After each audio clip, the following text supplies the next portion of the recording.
अस्सलाम वालेकुम गाइस। तो आज का हमारा जो सेकंड लेक्चर है वो है एलिमेंट्स का। फंडामेंटल ऑफ केमिस्ट्री का हमने फर्स्ट लेक्चर पढ़ा था और आज हम दूसरा जो लेक्चर है वो डिस्कस करेंगे। तो एलिमेंट्स हमारे पास क्या है? एलिमेंट्स हमारे पास प्योर सब्सटेंसेस होते हैं। Are substances composed of similar identical particle. इसका डेफिनेशन ये है कि a chemical substances which can not be broken down into simpler substances by any ordinary physical chemical methods. जब हमारे पास सेम एटम्स कंबाइन होते हैं तो उसको एलिमेंट्स ही बोलते हैं आम अल्फाज में। ठीक है, तो इसके डेफिनेशन ये हो गया। इसको हम फिजिकली या केमिकल मेथड से ब्रेक डाउन नहीं कर सकते। अगर हम एग्जांपल ले ले जैसे कि गोल्ड हमारे पास एक एलिमेंट्स है। अगर हम इसको तोड़ भी ले तो ये हमारे पास गोल्ड की ही पार्टिकल आते हैं। अगर हम फॉर एग्जांपल जैसे कि ये हमारे पास आयरन है, अगर हम इस आयरन को यहाँ से काट ले तो फिर भी हमारे पास आयरन के पार्टिकल आते हैं, बच जाते हैं। अगर हम इसको यहाँ से भी काट ले तो फिर भी हमारे पास आयरन ही आता है। इसका जो दूसरा डेफिनेशन है, a substance is composed of chemically identical atom.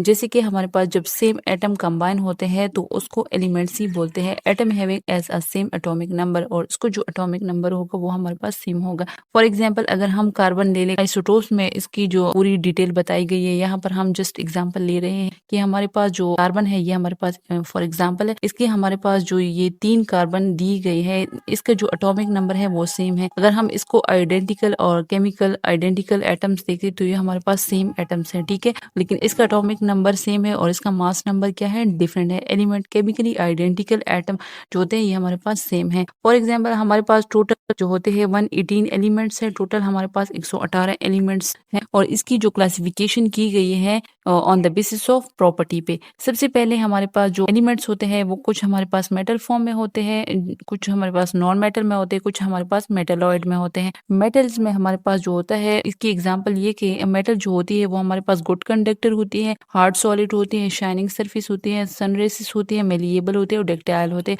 For example अगर हम ये वायर वगैरह को देख ले, ये भी हमारे पास मेटल है। ठीक है, ये स्टील हो गया, ये जितनी ये इसकी एग्जांपल है। अगर इसमें जो इलेक्ट्रिसिटी, गुड कंडक्टर का मतलब कि इसमें इलेक्ट्रिसिटी क्या होती है, पास हो सकती है। ये वायर जो होते हैं ये हमारे पास जो स्टील वगैरह होती है ये हमारे पास सारे जो होती है ये मेटल ही होती है।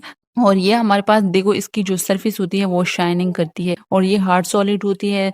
और इसमें अगर हम सनरेसिस की बात करें ये, तो ये हमारे पास अगर हम स्कूल की घंटी को देख ले, ये भी हमारे पास एक मेटल है। इसकी आवाज भी होती है मेटल्स की। नॉन मेटल वो होती है कि इसमें ये प्रॉपर्टी एब्सेंट होती है, जैसे कि प्लास्टिक की चीजें हो गई। मेटलॉइड ये होती है कि इसमें हमारे पास मेटल की भी प्रॉपर्टी होती है और नॉन मेटल की भी होती है। Possess some property of metal and non metal, ये दोनों प्रॉपर्टी जो होती है इसमें प्रेजेंट होती है। दूसरी क्लासिफिकेशन क्या है कि on the basis of sources, कि इसके जराए कौन कौन से हैं। एक हमारे पास नेचुरल एलिमेंट होते हैं जो कुदरती तौर पर पाए जाते हैं जमीन में। एक हमारे पास होते हैं आर्टिफिशियल, जो मतलब लैब वगैरह में तैयार किए जाते हैं, जो इंसान बनाते हैं लैब में। ठीक है, और तीसरी जो प्रॉपर्टी हो गई वो हमारे पास हो गई स्टेबिलिटी। कुछ एलिमेंट जो होते हैं वो हमारे पास स्टेबल में होते हैं, कुछ हमारे पास अनस्टेबल होते हैं, जैसे कि रेडिएक्टिव एलिमेंट्स। इसमें हमारे पास ये रेडॉन वगैरह हो गया,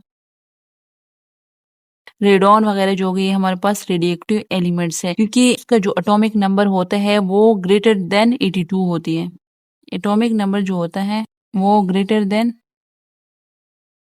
82 होती है। ठीक है, फिर तीसरी क्लासिफिकेशन क्या है, on the basis of physical state. कुछ एलिमेंट हमारे पास सॉलिड फॉर्म में होते हैं, कुछ हमारे पास लिक्विड होते हैं और कुछ हमारे पास गैसेस में होते हैं। हमारे पास जो सॉलिड में होते हैं वो हमारे पास बहुत ज्यादा, लिक्विड होती है वो हमारे पास रूम टेम्परेचर में, जैसे कि मर्करी हो गया, ब्रोमीन हो गया, फ्रांसियम हो गया, गैलियम हो गया, रुबीडियम हो गया, सीजियम हो गया, ये हमारे पास क्या होती है, ये हमारे पास लिक्विड फॉर्म में होती है रूम टेम्परेचर में। और गैशियस में कौन कौन से होते हैं, हाइड्रोजन हो गया, नियॉन हो गया, ऑक्सीजन हो गया, फ्लोरीन हो गया, क्लोरीन हो गया, हीलियम हो गया, नियॉन हो गया, आर्गॉन, क्रिप्टॉन, जीनॉन, रेडॉन हो गया। ये हमारे पास क्या होते हैं, ये हमारे पास गैशियस फॉर्म में पाए जाते हैं। ठीक है, और ये सॉलिड में हमारे पास सोडियम वगैरह आता है। लाइटेस्ट गैस जो होती है ये, इसमें हमारे पास हाइड्रोजन आती है। और हेवीएस्ट गैस में हमारे पास जो होती है वो हमारे पास रेडॉन आते हैं। और लाइटेस्ट मेटल हमारे पास लिथियम आता है। ठीक है, और इस एलिमेंट्स को जो हम शॉर्ट नेम देते हैं उसको हम सिंबल कहते हैं। An abbreviation use for the full chemical name of an element, मतलब एलिमेंट्स की हम फुल केमिकल नेम नहीं लिखते, उसको हम सिंबल से रिप्रेजेंट करते हैं। फॉर एग्जांपल हमारे पास हाइड्रोजन होता है पीरियोडिक टेबल में, तो हाइड्रोजन तो नहीं लिखा हुआ है, उसकी जगह जो है ना H को रिप्रेजेंट किया गया है। बोरॉन के लिए जैसे B हो गया, कार्बन के लिए C हो गया, ऑक्सीजन के लिए O हो गया।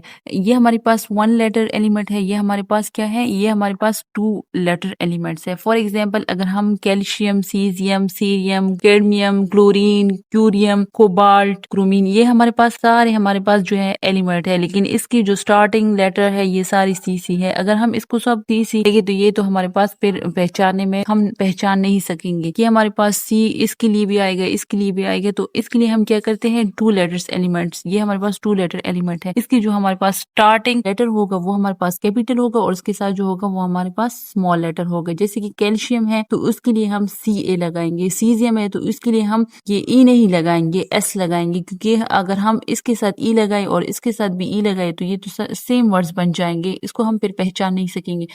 तो इसके लिए हम तीसरा ये लेटर लगाएंगे, सीजियम, CS, और सीरियम्स के लिए हम CE लगाएंगे, कैडमियम्स के लिए हम CD लगाएंगे, क्लोरीन के लिए हम Cl लगाएंगे, क्यूरियम के लिए हम CM लगाएंगे, कोबाल्ट के लिए हम CO लगाएंगे, क्रोमियम के लिए हम Cr लगाएंगे। अब हमारे पास हमारे पास ऐसे एलिमेंट्स होते हैं जिसको हम लिटिल नेम्स की ही सिंबल ही रिप्रेजेंट करते हैं, और उसकी इंग्लिश नेम जो होती है उसकी सिंबल्स हम नहीं लिखते, मतलब पीरियोडिक टेबल में वो जो है नहीं लिखी हुई। जिसके एंटी मनी के लिए वो होता है, एंटी मनी के लिए अब SB लिखा हुआ है, इसका जो सिंबल है SB लिखा हुआ है।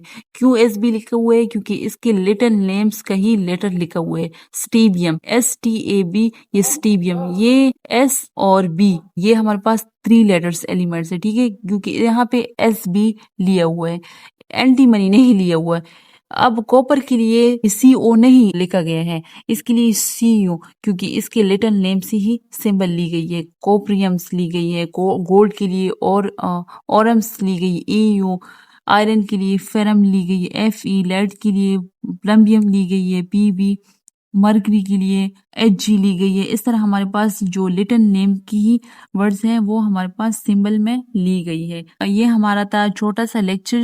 अगर आपको हमारी वीडियो अच्छी लगी हो तो प्लीज वीडियो को लाइक करें और चैनल को सब्सक्राइब कीजिए। Thank you.